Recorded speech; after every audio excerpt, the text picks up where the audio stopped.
Locked On Texans, your daily Houston Texans podcast.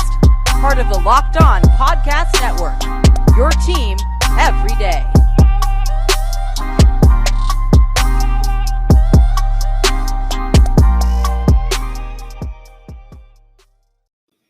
Welcome everybody to another episode of the Locked On Texans podcast, a part of the Locked On Podcast Network, your team every day. Thank you for making the Locked On Podcast Network your first listen. We are free and available on all platforms. Also, this episode is brought to you by Rock Auto. Amazing selection, reliably low prices, all the parts your car will ever need. Visit rockauto.com and tell them Locked On Texans sent you their way. It's Tuesday.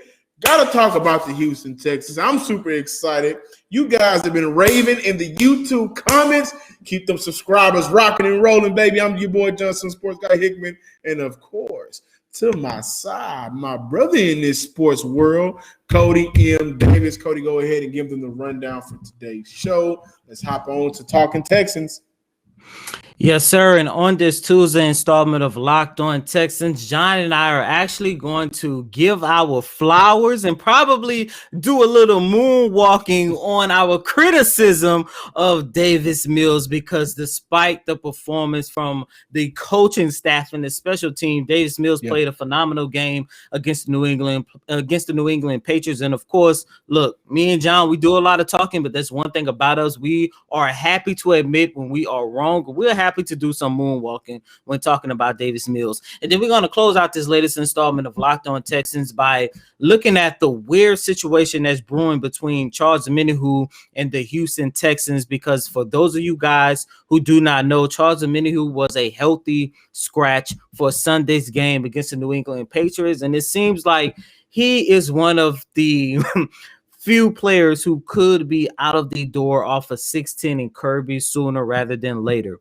But ladies and gentlemen, we're going to get this latest installment of Locked On Texans kicked off with some quick news and updates regarding your favorite football team in the Houston Texans. And on yesterday, it was announced that Laremy Tunsil sustained a torn UCL in his left thumb, and as of right now, he is trying to hold off surgery and play through the injury. However, he will go out and get a second opinion and see whether or not it would be smarter for him and his career in the long run to take the surgery now and be on the shelf for the next couple of weeks. I also want to mention David Culley. He was not able to provide an injury update on Tyrod Taylor, excuse me. He was not able to provide an injury update on Tyrod Taylor. For you guys who don't know, as we all know, Taylor was put on IR following the hamstring injury he sustained during the Texans' Week 2 loss to the Cleveland Browns, and that put him on the shelf for 3 weeks. And it's a little bit unfortunate because he is eligible to come off IR and return to the Texans' active roster, but it doesn't seem like he's ready. So those are the two biggest storylines surrounding the Houston Texans as we head to our Week 6 match against the Indianapolis Colts. Absolutely. And before I give my thoughts on Laremy Tunsil and Tyrod Taylor, I do want to say the Houston Texans worked out defensive backs Luther Kirk, Chris Milton, and Josh Jones. They also worked out former Dallas Cowboys safety Kevon Frazier. So they're doing that. They're trying to booster their defensive side of the ball, which is, I think it's odd. They signed, I think, a fairly good player, a cornerback in Jimmy Moreland. However, he's been eligible to play the last 3 weeks. He's also been a healthy scratch for the Houston Texans the last 3 games. And I do understand that he did not get a preseason with this team. The first couple of weeks, he didn't get opportunity to play with them. So he could be going through the learning process on a fly, in a sense, and trying to learn what Lovie Smith wants to do with this defense. But I do think at some point throughout the season, he shouldn't be a healthy scratch anymore. He should also get some playing time, whether it be special teams or some defensive snaps. And I do want to transition over to Laremy Tunsil. Listen, the Houston Texans are 1-4. You know that. We just watched the game. They blew a 13-point lead to the New England Patriots. A very winnable game all the way up until a halfway point through the fourth quarter. Okay? This is their second blown lead in 5 games. The first being Cleveland, although they sustained a boatload of injuries at key positions, i.e. Tyrod Taylor, and then against New England, they've lost leads.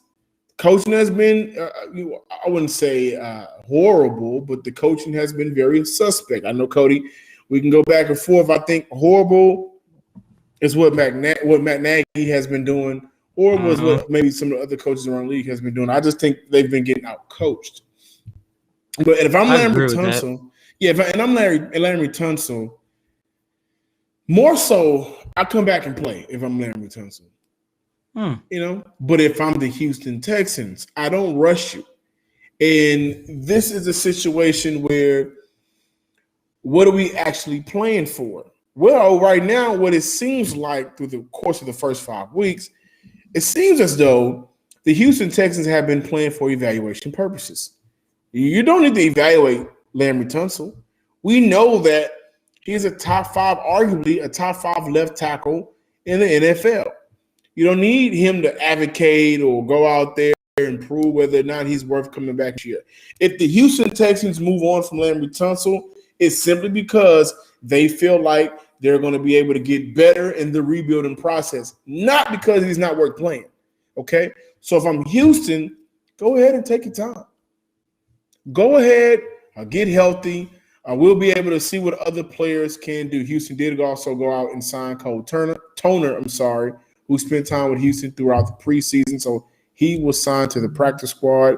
And I think, if I'm not mistaken, he's taken the place of Chris Moore, who Houston just called up from the practice squad, had his big game on Sunday, 5 catches, 109 yards, and 1 touchdown. But overall, maybe you can see what other linemen can do on this team. Now, unfortunately, Houston does not have Roger Johnson anymore. And with the injury to Marcus Cannon, we don't know how long he may be out, so Charlie Heck will be at right tackle. But right now they do have Christian. He will be playing some of their left tackle. You can evaluate him as well. It's all about evaluation from what we've been told, also from what we have viewed. And I have no problem if I'm Houston. I have no problem with Houston, Laremy, go ahead and really seek the surgery route, okay?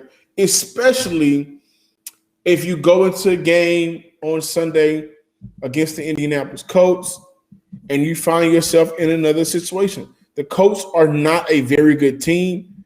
The Colts are a very beatable team, okay? The division right now hasn't been ran away with. It's not like you're in the AFC East where right now the Buffalo Bills are the clear-cut dominated team, right? Come on, man. Of the league. Forget just their division. Right. It's not like you are the LA Chargers, who, by the way, just Jay Herbo. Oh my gosh. Boy, are we gonna be spoiled with these quarterbacks for the next 10 years. Maybe more, because Brady been playing for 20 years, and we don't know with science and everything we have now. Some of these quarterbacks may be playing for 25.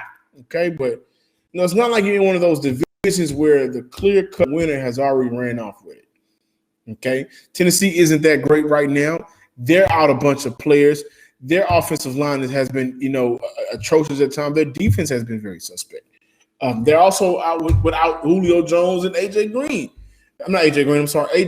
Brown. So Houston still has an opportunity in hindsight, hypothetically, to make a push to win this division. But evaluation over results right now, I think. Results will be the wins. Evaluation would be the process of seeing who's important for the future. We are year 1 into Nick Caserio's 6 years. Go ahead and tell Laremy Tunsil, go get that surgery. We'll see you next year unless we feel like we can get something for you that's going to help our foundation. You guys see me rocking the home team here, the Locked On Texans, or the Locked On Podcast Network, rather. Got some merch, rocking it right now. So, super excited about that. I'm also excited to tell you about BetOnline.ag. They are back and better than ever. All eyes right now are on teams as they get ready to get back on the football field this season. And as always, BetOnline is your number one spot for all of pro and college football action this season. With a new updated site and interface, even more odds, props, and contests, guys, BetOnline continues to be the number one source for everything football. Head to the website or use your mobile device to sign up today to receive your 50% welcome bonus on your first deposit. Don't forget to use promo code Locked On to receive your bonus. From football, basketball to boxing. Oh my gosh, I know some people lost money on Saturday with that boxing match between Tyson Fury and Deontay Wilder. Right to your favorite Vegas casino games. Don't wait to take advantage of all the amazing offers available for the 2021 season. BetOnline is the fastest and easiest way to bet on all of your favorite sports. BetOnline, where the game starts. Welcome back in, everybody. Thank you for making Locked On Texans your first listen every day. And again, we are free and available on all platforms. Cody, before I hand it over to you, one thing I forgot to mention for yesterday's show, one thing I mentioned for Houston to do to not lose the game and to win the game on Sunday. If you don't remember, we had our crossover show with Mike Debate. I said the New England Patriots have not been a good rushing team so far this season. Don't be that team that will allow them to get into a groove rushing. And I totally forgot about that until it hit me right after we recorded. And I know you didn't want to get back on record, but the New England Patriots actually rushed for over 100 yards. That was the first time they did that the entire season. And majority of those yards came in the second half. So I wanted to mention that Houston played, a perfect half of football, night and day from what we saw in half one to half two. I'm going to go ahead and let you take it away. And a big part of those struggles was because Charles Omenihu was a healthy scratch. I'm very disturbed by that, but we're going to talk about that in the next segment. And before switching the topic from Laremy Tunsil to Davis Mills, I do want to mention that if I'm the Houston Texans, I would encourage Titus Howard to take the surgery and just get himself back to 100%. And I only say that because there is a small possibility that the Texans could move on from Laremy Tunsil this offseason, and they have to protect one of their best tradable assets if they want to continue to rebuild this organization. I just want to throw that in there right now. But first and foremost, a very big salute to Laremy Tunsil. Even though this team doesn't seem like they're playing for anything, he has gained my respect. The fact that he wants to play through an injury for a team that is by this time next week they could easily be 1-5. But switching things over to Davis Mills, John, listeners, I don't want to get too excited about Mills, especially after the performance that he gave last week against the Buffalo Bills. But John, going back to Sunday's game, in their 25-22 loss to the New England Patriots, yes, Mac Jones won the game, but Davis Mills had the better performance. And I am a little bit more enamored by the fact that not only did Davis Mills outplay Mac Jones, but he also outplayed the additional 4 rookie quarterbacks who started around the league during week 5 of the regular season. He threw for the most yards with 312. He had the most touchdowns with 3. He was the only quarterback who did not commit a turnover, and he had the highest passer rating of 141.1. And that was by far, if I'm not mistaken, I think the highest rookie passer rating ever in the Bill Belichick era. John, listeners, I also want to mention that this is the second time since Davis Mills has taken over due to the injury of Tyrod Taylor. This is the second time that he has outperformed the rest of his rookie contemporaries. John, is it saying just a little bit too much that Davis Mills might be the best rookie of this draft class? Now, before I give the floor over to you, I do want to repeat myself. This is the second time in 3 weeks that he has been the best rookie quarterback, and the only time he looked just godright awful came against a terrible loss to the Buffalo Bills. And I don't think there is a team in the league as of right now that's playing better football on both sides of the ball than the Buffalo Bills right now. Yeah, those guys. And by the way, they made Patrick Mahomes look human Sunday night. So I understand it, especially after how you and I criticized this guy. And like I mentioned, we about to do a lot of moonwalking, especially me. But John, this says something about the potential that Davis Mills has. The beanie over the head I just did may be a little bit of exaggeration. But credit is what credit is due. I mean, credit due what credit is. Like Sunday, he was by far the better rookie of all rookies.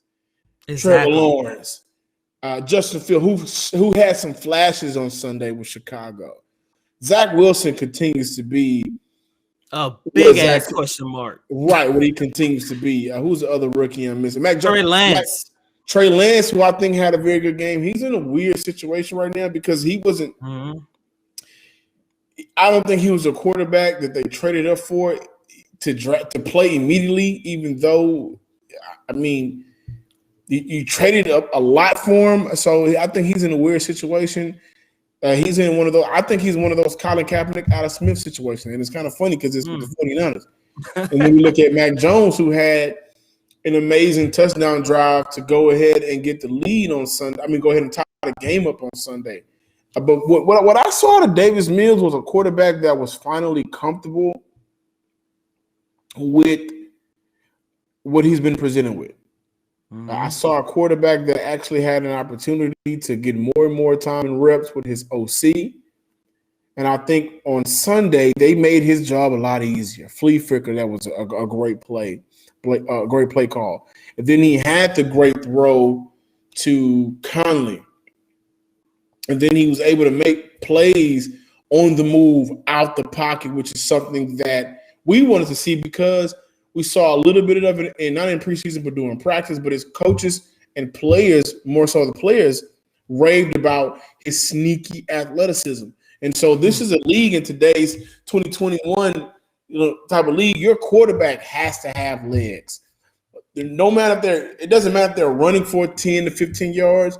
When the pocket collapses, you need an athletic quarterback that can move around and extend plays with his legs, right? This isn't the league of maybe those Eli Mannings, or this isn't the league of what Tom Brady was used to with a clean pocket for majority of his career, right? You got to be able to move around. I thought Sunday was the first showcase of it because when he had to move around, he was actually able to make good decisions with the ball in the midst of moving around. So Davis Mills is a quarterback right now. Excuse me, moving the camera.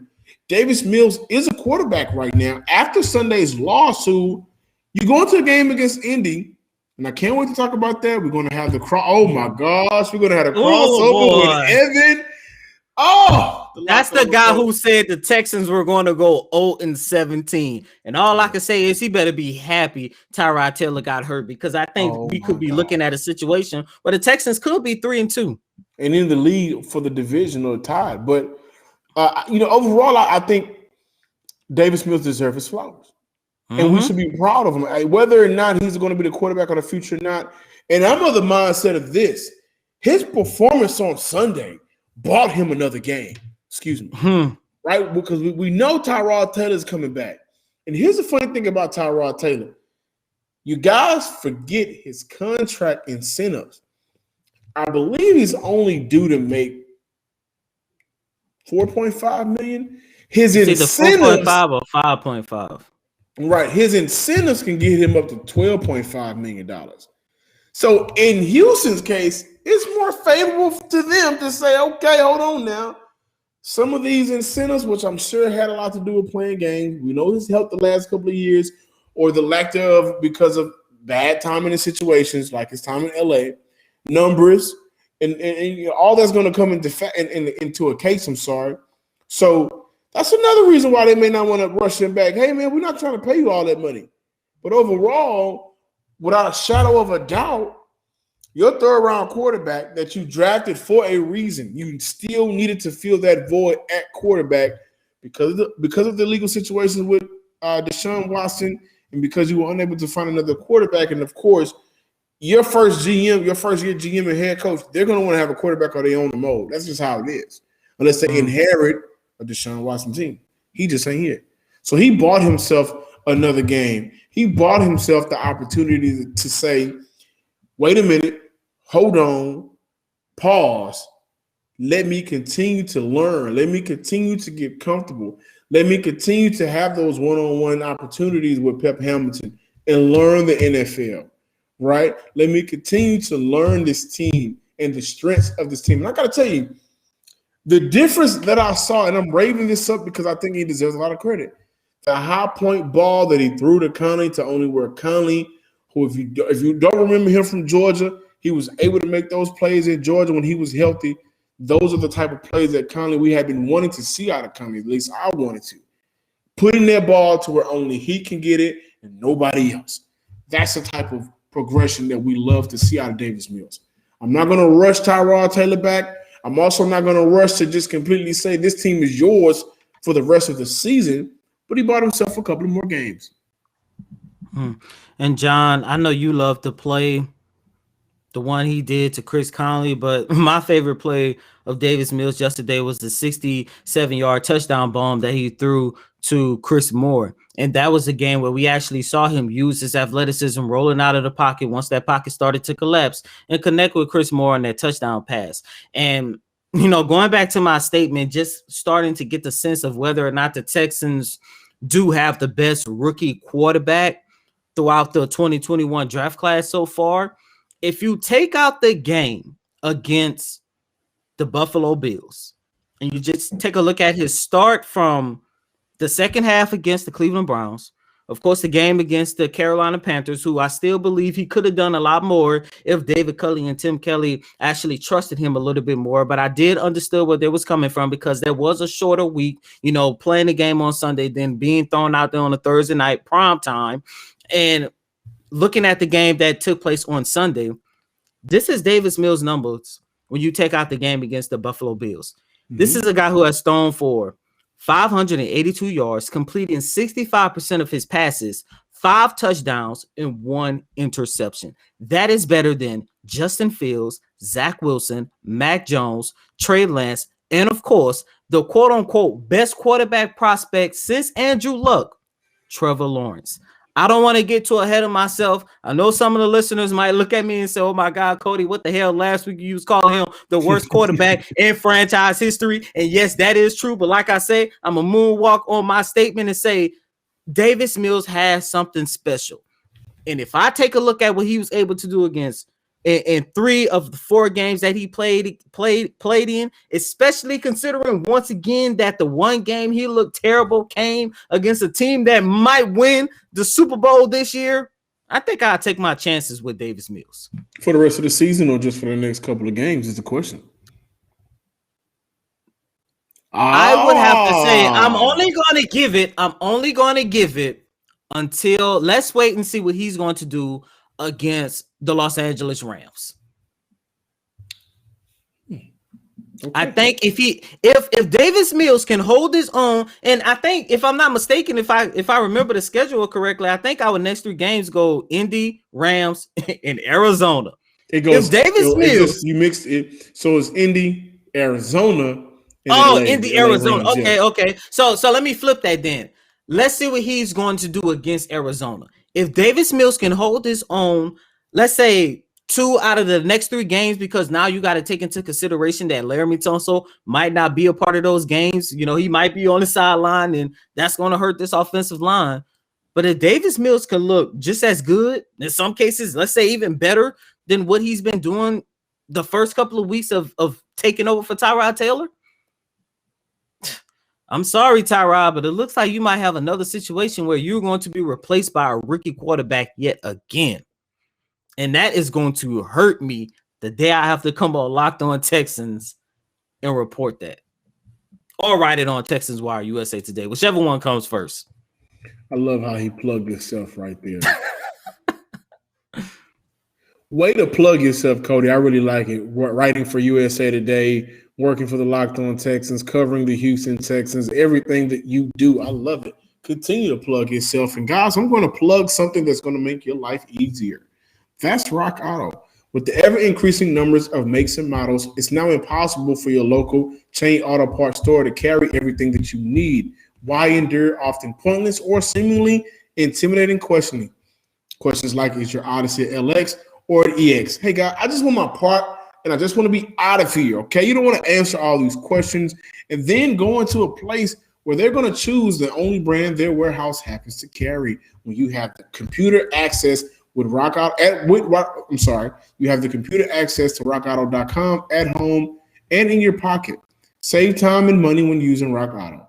Why choose to spend 30, 50, even 100% more with the same parts from a chain store or car dealership? Rock Auto is a family business serving do-it-yourselfers for over 20 years. Rock Auto prices are reliably low for every customer. They have everything you need: brake parts, tail lamps, motor oil, and even new carpet. Come on now. Go to rockauto.com and see all the parts your car or truck needs. Right, Locked On Texans in the How Do You Hear About Us box so they know we sent you.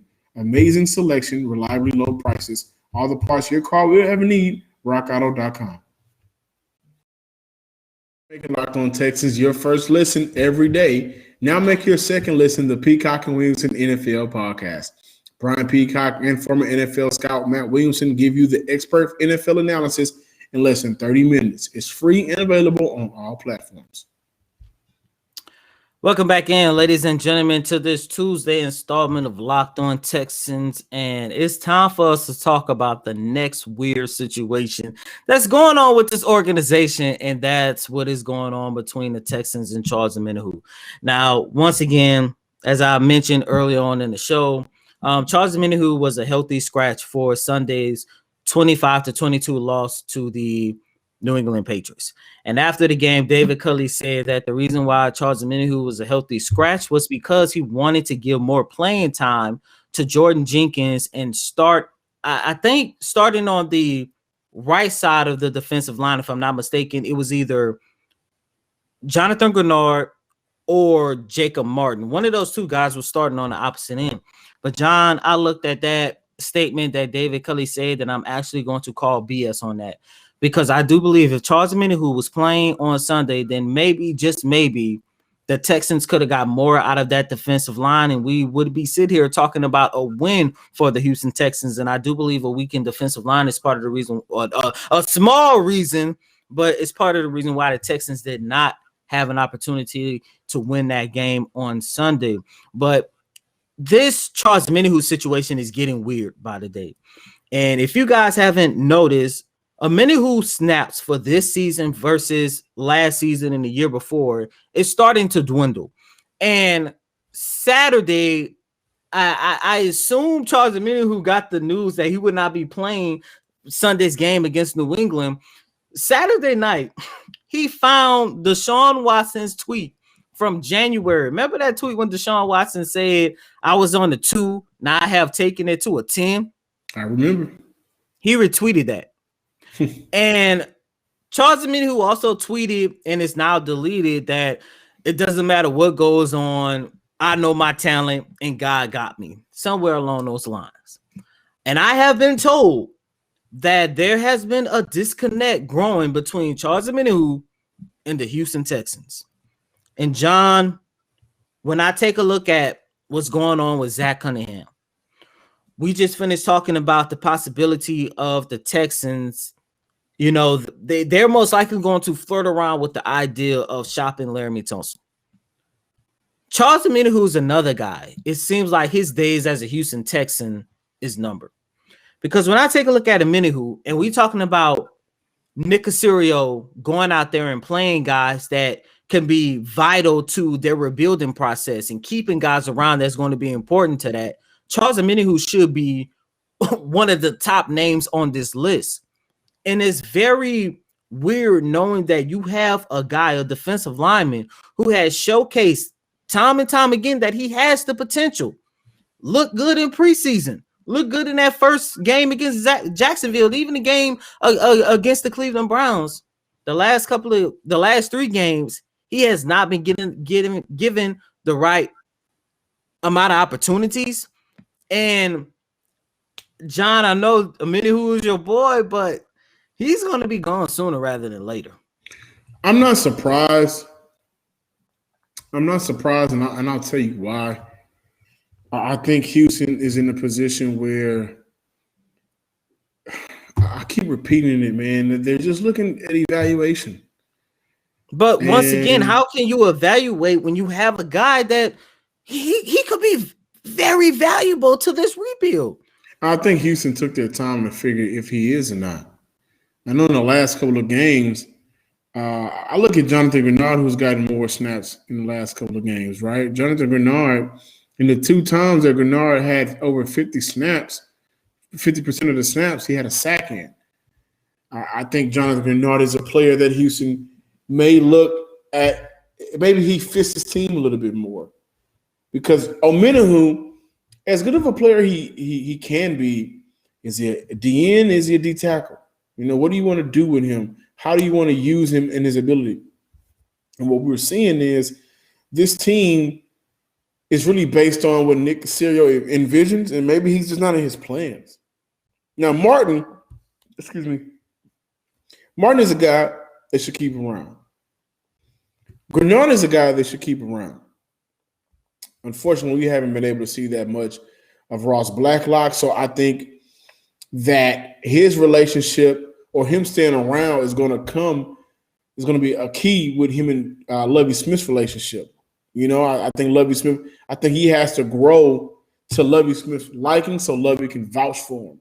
But who's to say Lovie is vouching for Charles Omenihu? Because if he was, hypothetically, he'd be playing. It is a weird situation.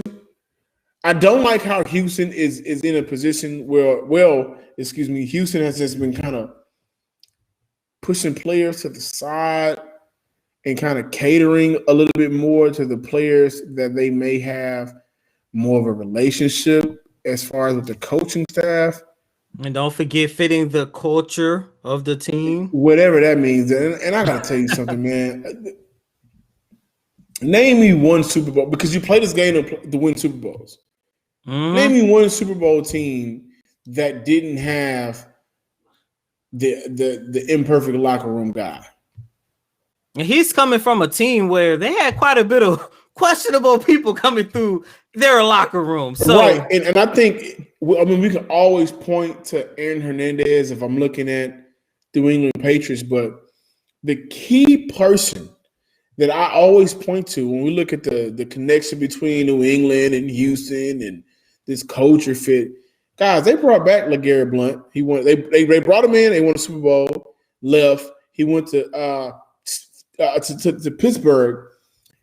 In my mind, he purposely wanted to get kicked off so he can go back to New England, and they won another Super Bowl with him. Corey Dillon was another player. Okay, like New England has always had these. Randy Moss set the record the year after all that stuff was going on in Oakland. Okay, so that locker room and culture fit, it only matters if you're already a guy that they have on the bubble. Omenihu seems like a guy they already had on the bubble.